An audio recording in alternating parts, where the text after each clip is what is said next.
పదజాలతో దూషించాను sir. Ambati Rambabu గారి వ్యక్తి వెంటనే ఇతనిపై ఎఫ్ఐఆర్ నమోదు చేసి వెంటనే అరెస్ట్ చేయాలని తమ గారిని పదాలతో దూషించడం జరిగింది.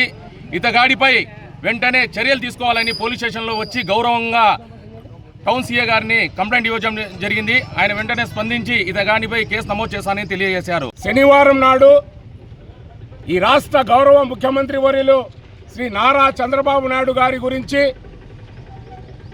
సభ్య సమాజం తలదించుకునే విధంగా ఒక మాజీ మంత్రిగా ఒక శాసనసభ్యునిగా ఉన్న వ్యక్తి మాజీ శాసనసభ్యుడు అయినా పనికి మొన్న నిన్ను తిట్టిన తిట్లకు మా కార్యకర్తలు తెగిస్తే ఎలా ఉంటుందో యాక్షన్కి రియాక్షన్ మీరు చూశారు.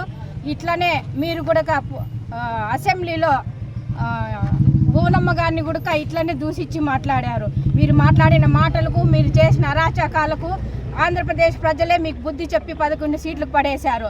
మేము ఛాలెంజ్ చేస్తున్నాము.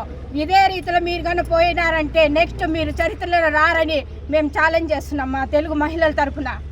ముర్దాబాద్ ముర్దాబాద్ ముర్దాబాద్ ముర్దాబాద్ ముర్దాబాద్ ముర్దాబాద్ ముర్దాబాద్ ముర్దాబాద్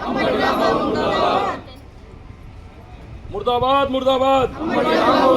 ముర్దాబాద్ ముర్దాబాద్ అంబటి రాంబాబుపై వెంటనే అంబటి రాంబాబును వెంటనే అంబటి రాంబాబును వెంటనే అంబటి రాంబాబును వెంటనే అంబటి రాంబాబును వెంటనే ముర్దాబాద్ ముర్దాబాద్